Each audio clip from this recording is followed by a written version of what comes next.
नव दिन बरात हमर धान करिहा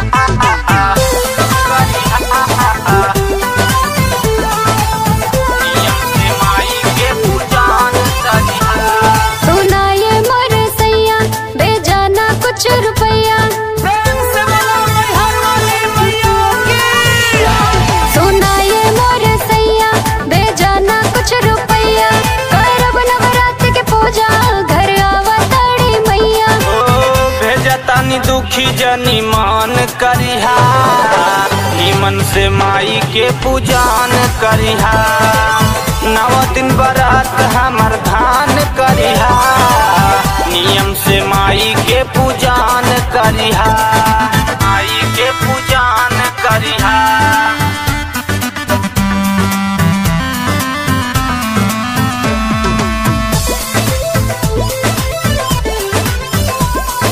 माई के पूजान करिहा। ढेर दिन से मन में लगौले रही ललसा, आई नवरात धरब अंगना में कलसा, आई नवरात धरब अंगना में कलसा। घरवा दुआर सब बहार दिहा धनिया, आवते माई के दोनों धरिहा चरनिया।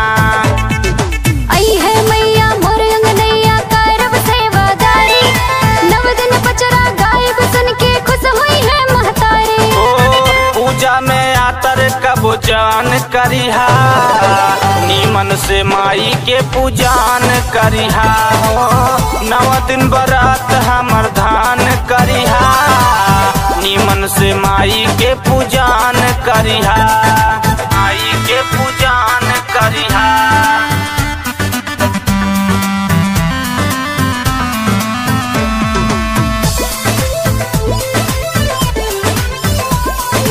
माई के पूजान करिहा।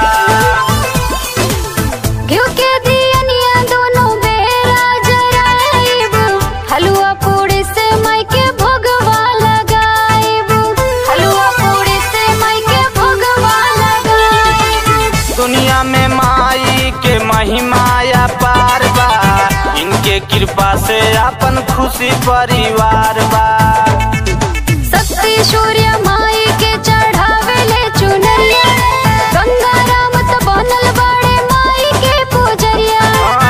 श्रद्धा से माई के नमन करिहा निमन से माई के पूजान करिहा।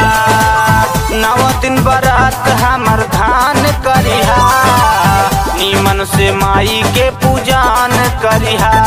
सुनाए मोर सैया बेजाना कुछ रुपया, करब नवरात्र के पूजा घर आवताड़ी मैया। ओ भेजा तानी दुखी जनी मान करिहा निमन से माई के पूजान करिहा।